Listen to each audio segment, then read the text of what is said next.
Hello dear बच्चों, कैसे हो। तो आज हम करंट इलेक्ट्रिसिटी नीट का एक टॉपिक जो हम कवर कर चुके हैं उसे क्विक रिवाइज करेंगे और हम पहुँचेंगे उसके इम्पॉर्टेंट कैलकुलेशंस पे। तो हमने देखा था करंट डेंसिटी, इसमें दो इम्पॉर्टेंट चीज़ था। जो आपका एरिया है, अगर सीधा सीधा दिया है तो ठीक है, अगर कोई ऐसा स्लांट दे दिया है, कोई एक एंगल बनाता हुआ दे दिया है, तो क्या करना है आपको, परपेंडिकुलर। अगर करंट का डायरेक्शन ये है तो उसको परपेंडिकुलर एरिया फाइंड करना है, ए कॉस थीटा हो जाएगा, है ना। अगर ये एरिया ए है तो इसका एक कंपोनेंट वर्टिकल एक हॉरिजॉन्टल हो जाएगा। लेकिन मुझे कौन सा लेना है, वो एरिया जो परपेंडिकुलर हो करंट का। दूसरा एरिया वेक्टर जैसे ये करिए, ये एरिया है, एरिया वेक्टर आउटवर्ड होता है। सिमिलरली अगर ये मैंने परपेंडिकुलर एरिया ले लिया तो इसका एरिया वेक्टर आउटवर्ड रहेगा, मतलब करंट के डायरेक्शन के साथ पैरेलल होगा। दो चीज़ें ध्यान में रखना है। तो इसके आधार पे यहाँ पे करंट डेंसिटी का फॉर्मूला क्या बन जाएगा, करंट अपॉन एरिया। कौन सा एरिया, जो परपेंडिकुलर है करंट को, ए कॉस थीटा। ये मेरा आंसर आ गया। इसके अलावा अगर स्ट्रेट रहता तो, अगर ये एरिया दिया है तो एरिया क्या है, परपेंडिकुलर है करंट को, तो मैं एरिया ए ले लूँगा। तो यहाँ पे करंट डेंसिटी क्या हो जाएगा, आई अपॉन ए। आई मतलब करंट, ए मतलब एरिया। आया समझ में। दूसरा मैंने आपको डिटेल बताया था ड्रिफ्ट वेलोसिटी के बारे में। तो ड्रिफ्ट वेलोसिटी क्या होता है, rate of flow of charge. अगर मैं इलेक्ट्रिक फील्ड अगर सप्लाई कर दिया हूँ, एक्सटर्नल इलेक्ट्रिक, इसको एक्सटर्नल सप्लाई दिया हूँ वोल्टेज V से, तो इसके अंदर एक इलेक्ट्रिक फील्ड सेट होगा। जब इलेक्ट्रिक फील्ड सेट होगा तो इलेक्ट्रॉन्स मूव करेगा opposite to the direction of electric field. तो यहाँ पे जो करंट होगा ये rate of flow of charge होगा, है ना। अब यहाँ एक छोटा सा इंटरवल लेते हैं dl, है ना। एक छोटा सा इंटरवल dl ले लेते हैं। तो इस dl रीजन के अंदर कितने इलेक्ट्रॉन्स हैं जो मूव कर रहे हैं, तो n क्या है, n है इलेक्ट्रॉन डेंसिटी। तो इलेक्ट्रॉन का एरिया तो फिक्स है, area of cross section of wire. L vary कर रहा है, तो L के साथ इलेक्ट्रॉन की संख्या भी वैरी करेगी। तो n क्या डेंसिटी है, डेंसिटी ऑफ इलेक्ट्रॉन। तो एरिया इंटू dl, तो ये नंबर ऑफ इलेक्ट्रॉन्स हो गए, और ये इलेक्ट्रॉन का चार्ज। तो ये पूरा चार्ज हो गया dq, कौन से एरिया में, एट dl। ये जो dl रीजन मैंने सेलेक्ट किया है, इस रीजन के अंदर कितने चार्ज हैं dq, ये मैंने फाइंड किया। कैसे, ये क्या होता है, चार्ज डेंसिटी, मतलब कितने चार्ज हैं पर यूनिट वॉल्यूम। तो यहाँ पे वॉल्यूम लेके आया हूँ, है ना। आया समझ में। Area of cross section into dl, तो ये वॉल्यूम हो गया। तो डेंसिटी को वॉल्यूम के साथ मल्टीप्लाई किया इंटू चार्ज। अब इसको डिफ्रेंशिएट करूँगा, सब्स्टिट्यूट करूँगा फार्मूले में ऊपर यहाँ पे ले जाके। अब क्या आ जाएगा, देखो d, ये फार्मूला q की जगह पे सब्स्टिट्यूट करूँगा, dl upon e upon dt। आया समझ में। तो यहाँ पे देखेंगे NAE dl by dt। dl by dt क्या होता है, वेलोसिटी। सो NE VD। आइए बोलो, आया समझ में, सबको समझ में आया। तो सबको समझ में आया। तो यहाँ पे एक करेक्शन हो गया है, ये dq का वैल्यू ये है ना, तो यहाँ पे dq का वैल्यू सब्स्टिट्यूट किया है, d सेपरेट नहीं है। तो यहाँ पे dl अपॉन dt, ये क्या हो गया, ड्रिफ्ट वेलोसिटी। इलेक्ट्रिक फील्ड आने के बाद इलेक्ट्रॉन की नई डेंसिटी, पहले तो रैंडम वेलोसिटी था, अब ये ड्रिफ्ट वेलोसिटी हो गया। तो ये करंट का एक्सप्रेशन है, किसका एक्सप्रेशन है, करंट का, जो इसके अंदर फ्लो कर रहा है in terms of drift velocity, area, electrons and charge density. तो यहाँ से एक और फार्मूला मैं डिराइव कर सकता हूँ, करंट डेंसिटी जैसे मुझे पता है क्या होता है, करंट अपॉन एरिया। तो मैं एरिया को यहाँ पे लेके आऊँगा, तो क्या हो जाएगा फार्मूला, NEVD।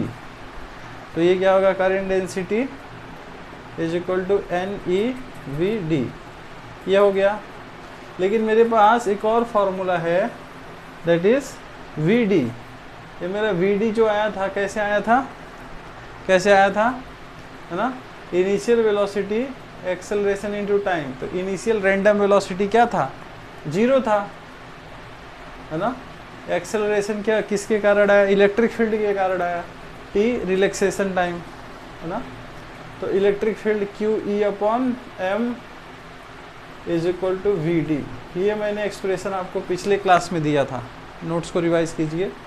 तो यहाँ पे आपके वैल्यूज़ आ गए, तो यहाँ पे अगर सब्स्टिट्यूट करोगे तो न्यू फार्मूला क्या बन जाएगा, सपोज ये इक्वेशन 1 है और ये 2 है ना। Substituting value of 2 in equation 1, जब इक्वेशन 1 में सब्स्टिट्यूट करेंगे तो क्या वैल्यूज़ आएगा, तो यहाँ पे सब्स्टिट्यूट कर दो, current density is equal to n e और वी डी की जगह complete q e by m into tau. Tau क्या है, रिलैक्सेशन टाइम, रिलैक्सेशन टाइम। जैसे मैंने आपको एक्सप्लेन किया था कि मीन फ्री पाथ क्या होता है, 2 कोलिजन के बीच का टाइम। सिमिलरली रिलैक्सेशन टाइम क्या है, एक मीन, है ना, 2 कोलिजन के बीच का टाइम इंटरवल का, टोटल कोलिजन का एक मीन है ना। तो यहाँ पे मेरे पास ये फार्मूला आ रहा है। तो इसमें क्या है कि N E Q tau upon M into E is equal to J. तो ये दोनों वेक्टर क्वांटिटी, इलेक्ट्रिक फील्ड और करंट डेंसिटी, और ये पूरा का पूरा जो टर्म है, ये पूरा का पूरा टर्म है, ये क्या है, कांस्टेंट है। ये क्या है, कांस्टेंट है। तो ये पूरे कांस्टेंट को एक दूसरे कांस्टेंट से रिप्लेस कर देता हूँ।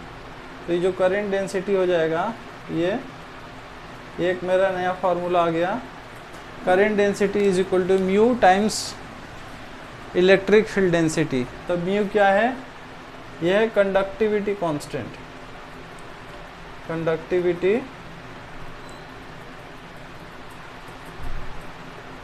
सो कंडक्टिविटी कांस्टेंट किसके ऊपर डिपेंड करता है, तो यहाँ पे देख सकते हैं 3 पैरामीटर, इलेक्ट्रॉन डेंसिटी, इलेक्ट्रॉन, है ना, और ये Q और E सेम हो जाएगा तो E स्क्वायर हो जाएगा। Relaxation time and mass of the charge के ऊपर डिपेंड करता है। तो बेसिकली अगर इसको शॉर्ट में कहूँ तो डिपेंड्स अपॉन द मटेरियल। तो डिफरेंट मटेरियल के कंडक्टिविटी डिफरेंट होती है। तो बेसिकली इसको ओम्स लॉ भी कहा जाता है ना। इसको कहते हैं, इसको, है ना, माइक्रो लेवल ओम इक्वेशन। जो माइक्रो लेवल पे जो स्टडीज़ होती है उसमें इस इक्वेशन को, है ना, क्या कहते हैं, माइक्रो लेवल पे ओम्स लॉ कहते हैं इसको, माइक्रो लेवल पे। इसको नॉर्मल फिजिक्स में इसको डिराइव करता हूँ। करंट क्या हो जाएगा, current density, current per unit area, ये करंट कंडक्टिविटी को 1 अपॉन रजिस्टिविटी लिख सकता हूँ। इलेक्ट्रिक फील्ड को volt upon voltage upon length लिख सकता हूँ। V means supplied voltage. तो अब इसको रीअरेंज करेंगे टर्म्स को, I rho L upon area is equal to voltage. तो ये पूरा टर्म्स क्या हो गया, रेजिस्टेंस। क्या हो गया, क्या हो गया, रेजिस्टेंस।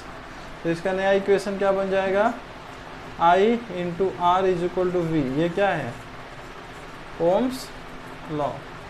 तो ये जब नॉर्मल ओम्स लॉ पढ़ते हैं, और ये है माइक्रो लेवल पे जो ओम्स लॉ पढ़ते हैं। तो यहाँ पे हमने डिटेल में पढ़ा, करंट डेंसिटी को रिवाइज किया, ड्रिफ्ट वेलोसिटी का एक्सप्रेशन फाइंड किया, है ना, expression of current in terms of drift velocity, Veena simple formula है, इसका हमने एक्सप्रेशन फाइंड किया डेरिवेशन के थ्रू। और यहाँ पे हमने ये फार्मूला ऑलरेडी मैं आपको पहले दिया हूँ, ड्रिफ्ट वेलोसिटी कैसे फाइंड करते हैं। ये इनिशियल वेलोसिटी मतलब रैंडम वेलोसिटी क्या है, 0 है। तो यहाँ पे फिर हमने वैल्यूज़ को सब्स्टिट्यूट किया इक्वेशन 1 के अंदर, और ये वैल्यूज़ को डिराइव किया, और माइक्रो लेवल पे ओमिक इक्वेशन कैसा होता है एक्सप्रेस फाइंड किया। और फिर हमने इसको ग्रॉस ओम्स लॉ को डिस्क्राइब किया।